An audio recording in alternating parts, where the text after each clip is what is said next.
Und der Hauptfeldwebel, den wir hatten, der war schon Feldwebel bei der Wehrmacht. Und so lief das auch ab. Ja.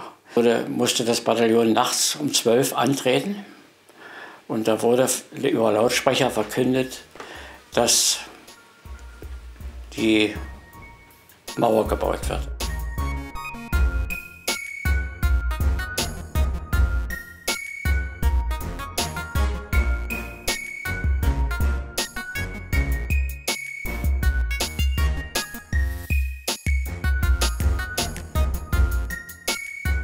Im Januar bin ich dann eingezogen worden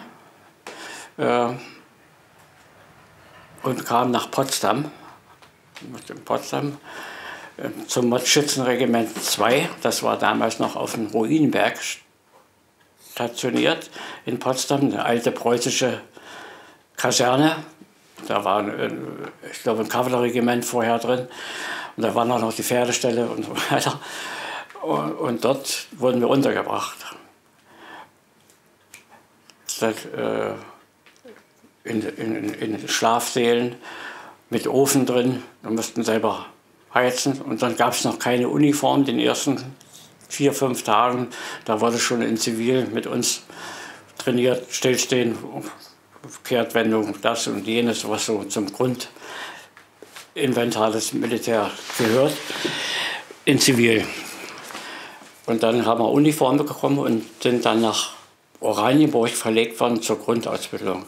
Ja, 1958, da war ich ja dann 18, im 18. Lebensjahr, sind wir dann nach Oranienburg gekommen zur Grundausbildung. 4 Wochen Grundausbildung, also richtig, was so alles zum militärischen, zum Soldatendasein gehört. War harte Zeit, ja, straffes Tagesprogramm, viel. Und dann habe ich mir überlegt, was machst du denn jetzt, wenn die Grundausbildung hier vorbei ist? Bleibst du bei der Armee oder gehst du wieder zurück? Und dann wurde auch in der Zeit wurde ich gefragt, wie lange ich diene, weil es war ja freiwillig alles noch. Dann wurde ja 2 Jahre, war der Wehrdienst frei 2 Jahre lang. Und da habe ich gesagt, nee, 2 Jahre, das ist mir zu wenig, da muss ja, was mache ich denn dann? Ja? Und dann habe ich gedacht, nö, ich würde auch länger bleiben. Dann wurde mir vorgeschlagen, Unteroffizier zu werden. Da musste man sich dann für 4 Jahre verpflichten. Das war dann schon eher was. Und bin dann von Oranienburg nach Burg gekommen, Burg bei Magdeburg, zur Unteroffizierschule. Und dort in der Unteroffizierschule war es richtig preußisch, das würde ich so sagen. Wir hatten, die Ausbildung war sehr hart und auch äußerst disziplinierten Tagesablauf. Wir waren im Schlafsaal, da waren 120 Mann im Schlafsaal. Da wurden die Betten ausgerichtet, die standen alle in Linie. Davor stand der Hocker mit seinen persönlichen Dingen und ein Nachtschrank daneben.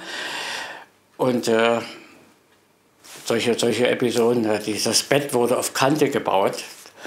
Damit, also richtige Kante, da hat man sich kaum dann gewagt, am Tag mal sich hinzusetzen.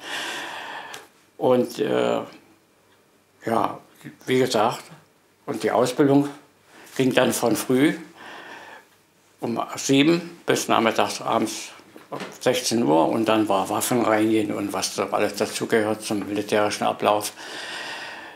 Und der Hauptfeldwebel, den wir hatten, der war schon Feldwebel bei der Wehrmacht und so lief das auch ab. Ja. Wenn zum Beispiel der Hocker, das war so ein Schemel, so mit schrägen Füßen. Und der musste immer blitzeblank sein, aber nicht gestrichen. Da haben wir hier sonnabends gesessen und mit Glasscherben den Hocker blank gehobelt, damit da ja gar nichts dran war. Ja, und wenn der Spieß hat dann geguckt, wenn da irgendwas war, flog der Hocker gleich normal. Ja.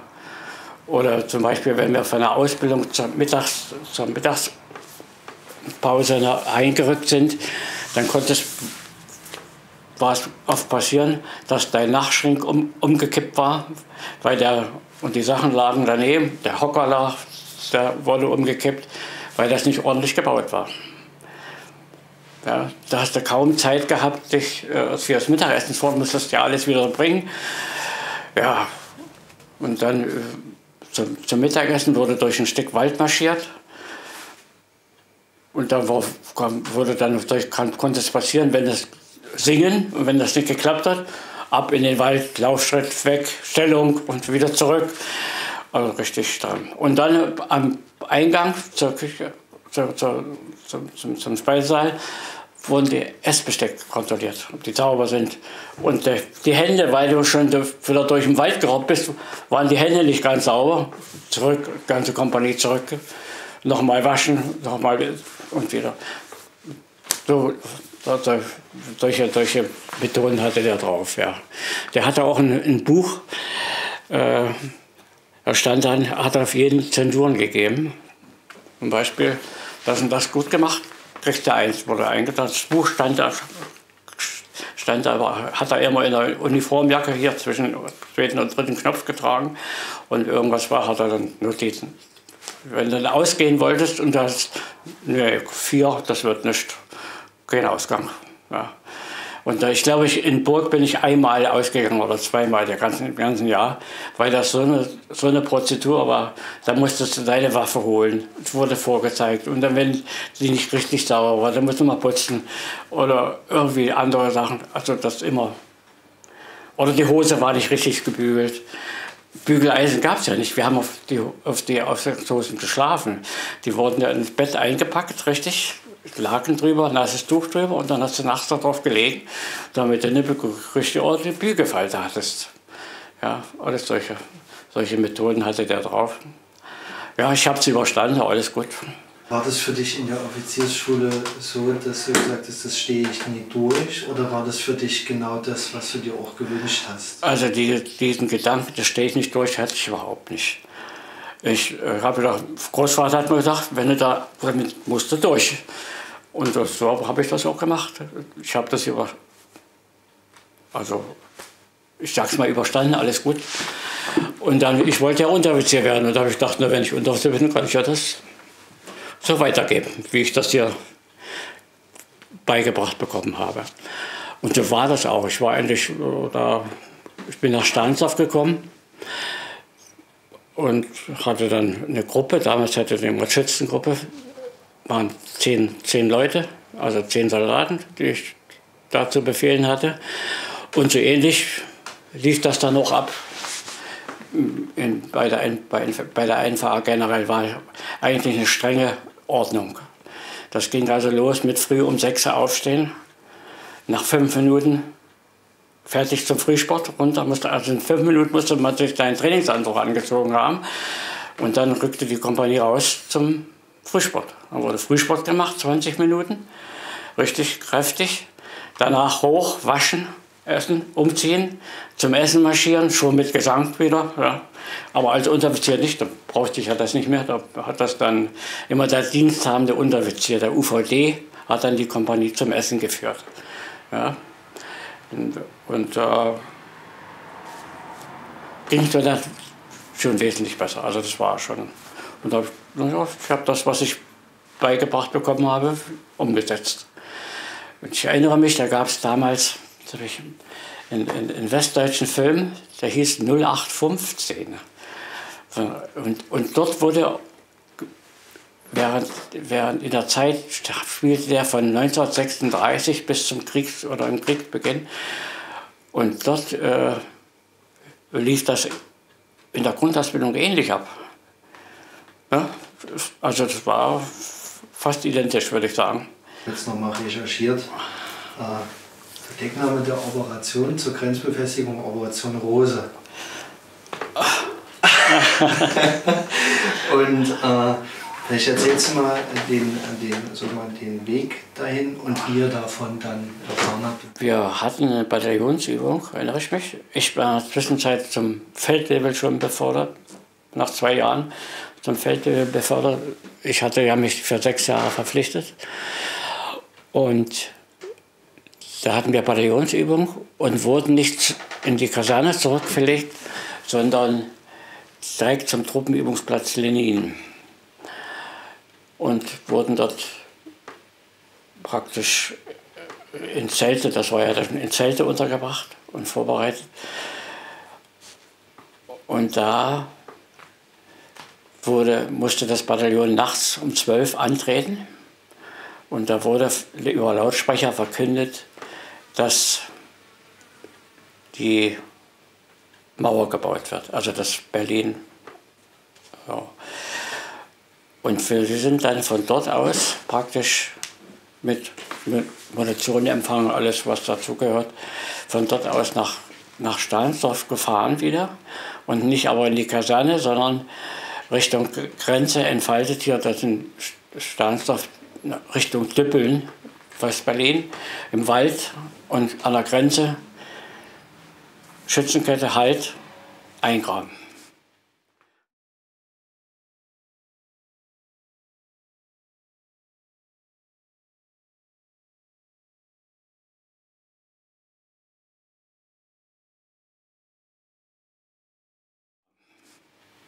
Und wir haben dort praktisch uns eingegraben, also Stellungen errichtet, direkt an der Grenze. Dort und da war es auch so, die Westberliner hatten das noch gar nicht mitgekriegt. Da kamen dann früh die ersten Spaziergänger und wir saßen da schon in den Schützenlöchern und haben gesagt, halt, stopp, nicht weiter. Und diese Grenzbewachung wurde dann vom Regiment bis Dezember gleichen Jahres durchgeführt. Und dann hat dann praktisch das Kommando Grenze diese Sachen übernommen. Da wurden ja dann Zäune gezogen und so was alles ja gemacht. Ja. Wie sind die Amerikaner militärisch und politisch mit der Situation umgegangen? Also da haben wir nur so viel gesehen, dass die Amerikaner mit ihren Jeep dort im Grenzverlauf vorbeigefahren sind und sind da auch, manche haben sie ja gegrüßt, ja, aber ansonsten gab es keine Auseinandersetzung. Was hattet ihr als Menschen für Gefühle, in so einer Situation zu sein? Ja, das kann ich jetzt gar nicht mehr so sagen. Es gehörte zum militärischen Leben. Dafür haben wir uns verpflichtet. Da müssen wir durch, das müssen wir machen. Ja, so, ja, sicherlich kam da auch bei einigen Angstgefühle auf, was ist, wenn wir dort hier kämpfen müssen und so weiter. Aber im Prinzip war das alles normal für uns. Die Frage ist aber, ist die Dimension, was ihr da macht bei dieser Operation, war euch das bewusst? War euch das klar, was das für ein historischer Meilenstein in der deutschen Geschichte ist?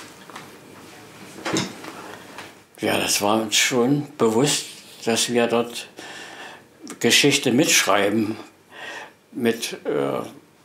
Wie gesagt, wir hatten ja auch dann das